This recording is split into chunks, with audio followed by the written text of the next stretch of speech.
Olá, meu caro amigo. Olá, minha cara amiga de todo o Brasil. É um prazer muito grande estar aqui na sua companhia através desse vídeo. Eu me chamo Flávio Martins. Sou um dos professores de Direito Constitucional do Damásio Educacional. E a convite do Damásio, gravo esse vídeo sobre o Estado Democrático de Direito. Bem, deixa eu te fazer uma introdução. No ano passado, 2019, eu viajei o Brasil inteiro dando mais de 100 palestras, cujo tema era retrocessos constitucionais. Se você assistiu a uma das minhas palestras, já ouviu falar disso, que eu vou contar agora. Segundo alguns cientistas políticos norte-americanos, como por exemplo Arthur Schlesinger Jr., as democracias em todo o mundo, elas se manifestam através de ciclos pendulares, ou seja, um pêndulo. Então as democracias, elas prosperam, elas evoluem, elas crescem, se expandem, mas depois elas começam a retroceder. Segundo esses cientistas, esse pêndulo democrático gira em torno de 30 anos. Então as democracias crescem por cerca de 30 anos e depois começam lentamente a retroceder. Você vai me perguntar, Flávio, mas por que 30 anos? Por que 30 anos? Tem uma explicação. Tem a ver com as mudanças de gerações. A nova geração, frustrada com as promessas não cumpridas pela geração anterior, tenta mudar as propostas, mudar as ideias, mudar a ideologia, mudar os rumos. Daí os 30 anos. E olha, eu tenho uma boa e uma má notícia para te dar. A boa notícia é que nos últimos 30 anos as democracias prosperaram por todo o mundo. Vários países que não eram se tornaram democráticos. Aconteceu assim na América do Sul, com o próprio Brasil, que se tornou uma democracia a partir do final dos anos 80, mas também com a Argentina, com o Chile, com o Uruguai e tantos outros. Aconteceu na África, quando vários países se libertaram das colônias dos colonizadores europeus, vários países se tornaram democracias ou semidemocracias. Aconteceu até na Europa, com o final da União Soviética e surgiram várias repúblicas democráticas. Em resumo, nos últimos 30 anos as democracias prosperaram por todo o mundo. Agora a má notícia, os 30 anos acabaram.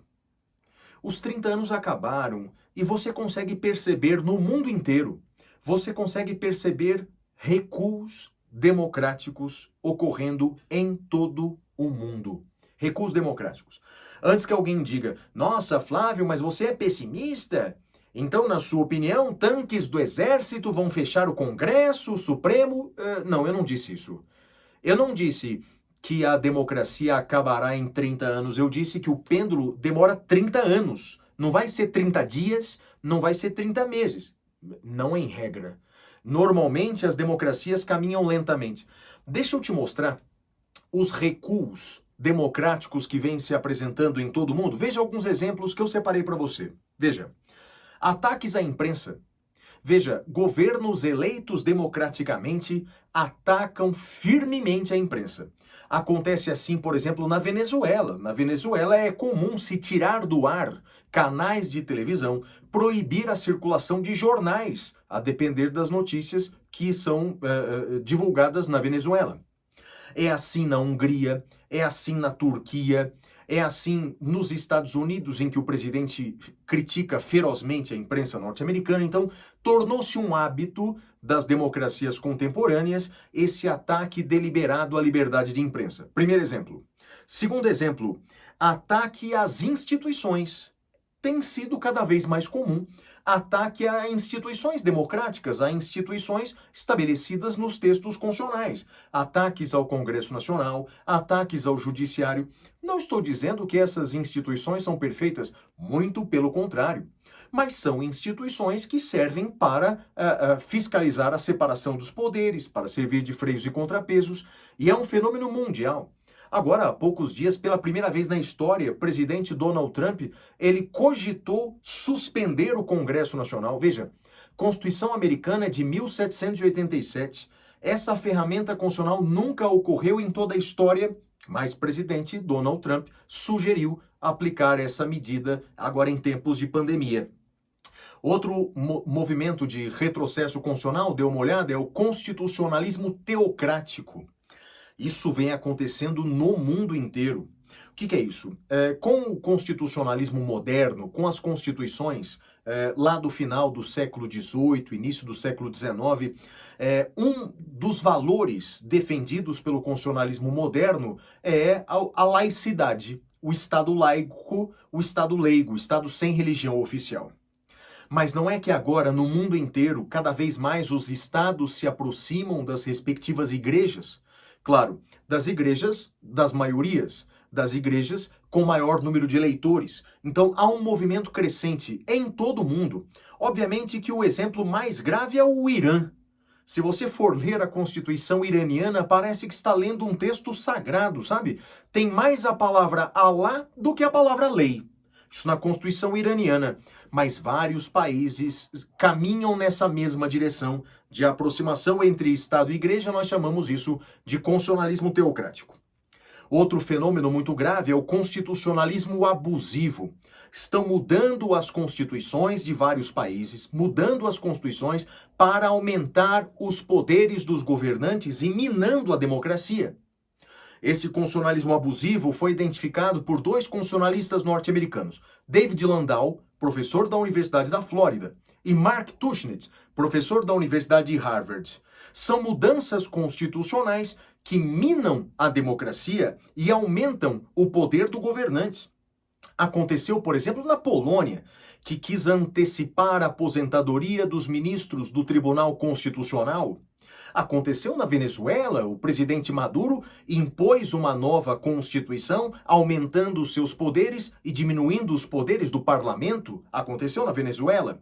Aconteceu na Bolívia, quando Evo Morales fez de tudo para mudar a Constituição para se reeleger pela terceira vez consecutiva e ser presidente da Bolívia por 20 anos. Esse é um movimento crescente e que vem acontecendo no mundo inteiro. E outra coisa que vem acontecendo no mundo inteiro é a perda dos valores democráticos. As pessoas já não acreditam mais na democracia. As pessoas já entendem que a democracia, ela pode ser relegada a um segundo plano, porque há coisas mais importantes. É melhor uma economia forte do que um país democrático. As pessoas já perderam, portanto, o seu valor na democracia. E agora vem a questão da análise do Brasil. Por quê está acontecendo essa perda dos valores democráticos também no Brasil? Por que há pessoas que realmente pedem o fim da democracia? Por que isso? Bem, primeiro, segundo o artigo 1º da Constituição brasileira, o Brasil é um Estado democrático de direito. Então, primeiro, é um Estado de direito. Vem do alemão Rechtsstaat, ou seja, é um Estado baseado no princípio da legalidade. É um Estado em que todos se submetem à lei. Desde o trabalhador mais simples até o presidente da República, todos estão sob o palio da lei. Todos estão limitados pela lei. Estado de direito. Só que não é apenas isso, é um Estado democrático de direito. Segundo o nosso artigo 1º, todo o poder emana do povo. E dizia Abraham Lincoln, o poder emana do povo, pelo povo e para o povo. Agora a questão é a seguinte, como é que funciona a nossa democracia brasileira? Em tese, a nossa democracia brasileira é uma democracia semidireta ou participativa. Eu te explico. Em regra, nós somos uma democracia indireta, portanto, os nossos representantes falam por nós, nós somos representados por eles e eles legislam, eles administram em nosso nome, mas existem hipóteses de democracia direta. Existem alguns casos de democracia direta. Eu vou lhe dar alguns exemplos e vou dizer os problemas que temos no Brasil. Os exemplos são, primeiro, plebiscitos e referendos. Segundo a Constituição brasileira, é possível realizarmos plebiscitos e referendos. Agora, problema. Não é uma tradição no Brasil realizar plebiscitos e referendos. Segundo a Constituição brasileira, somente o Congresso Nacional pode convocar plebiscitos e referendos e ele não convoca. Não convoca. O presidente não pode convocar plebiscitos e referendos. O povo não pode convocar plebiscitos e referendos, como acontece em muitos outros países. No Brasil é só o Congresso e ele não convoca. O último plebiscito que houve no Brasil foi em 1993. O último referendo que houve no Brasil foi em 2005. Meus amigos, já se passaram 15 anos. Sabe qual foi o último referendo que aconteceu no Uruguai? Foi há 3 meses. Foi há 3 meses. No Brasil faz 15 anos. Minha sugestão, temos que aumentar o número de plebiscitos e referendos. Se o povo brasileiro já não acredita tanto assim nas instituições, que o povo brasileiro possa tomar decisões diretamente, como, aliás, sugere a nossa Constituição. Outro problema, iniciativa popular. Então, está na Constituição também a possibilidade que o povo tem para elaborar projetos de lei. E, de fato, o povo pode fazer projetos de lei ordinária, o povo pode fazer projeto de lei complementar, tem que preencher os requisitos constitucionais, pelo menos 1% do eleitorado nacional, distribuídos em pelo menos 5 estados e com pelo menos 0,3% dos eleitores de cada estado. Preenchidos esses requisitos, o povo faz o projeto de lei e manda para o Congresso Nacional. O problema é o seguinte, manda primeiro para a Câmara dos Deputados. Aí vem o problema. Sabe qual é o procedimento desse projeto de lei assinado por milhões de brasileiros?